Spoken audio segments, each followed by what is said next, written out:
IUI और आईयूटीपी में क्या फ़र्क है? बहुत सारे मेरे पेशेंट्स आते हैं, वो कहते हैं हम आईयूआई की बजाय आईयूटीपी पे जाना चाहते हैं।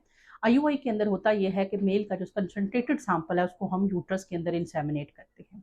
आईयूटीपी में क्या होता है कि हम कंसंट्रेटेड सैंपल को डाइल्यूशन बनाते हैं, उसको 10 टू 20 ml तक डाइल्यूट करते हैं और सर्विक्स को क्लिप करके पुशेस देते हैं ताकि स्पर्म्स मेक श्योर हों कि वो ओवरीज तक जाएं और पेरिटोनियम तक इंसेमिनेट हो। यानी पहले हमने इंट्रा यूट्राइन इंसेमिनेशन की थी कि सिर्फ यूट्रस के अंदर स्पर्म्स को छोड़ा था। आईयूटीपी के अंदर हम इंट्रा यूट्रो पेरिटोनियल इंसेमिनेशन करते हैं कि वॉल्यूम चूंकि ज़्यादा होता है तो इसलिए हम उन स्पर्म्स को विद मोर प्रेशर छोड़ के आते हैं ट्यूबों से लेके इवन पेरिटोनियम तक, तो जहाँ कहीं अंडा मौजूद है वो फर्टिलाइज होके तो उसके चांसेस बेहतर हो जाएं। आईयूआई और आईयूटीपी के सक्सेस रेट में तकरीबन कुछ 3 to 4% का फ़र्क है। आईयूआई विदाउट एनेस्थीसिया हो जाता है, आईयूटीपी के लिए कई दफ़ा पेशेंट को एनेस्थीसिया की ज़रूरत पड़ती है। आईयूआई के अंदर वॉल्यूम सिर्फ 1 ml होता है, आईयूटीपी के अंदर 10 to 15 ml तक का वॉल्यूम यूज़ होता है।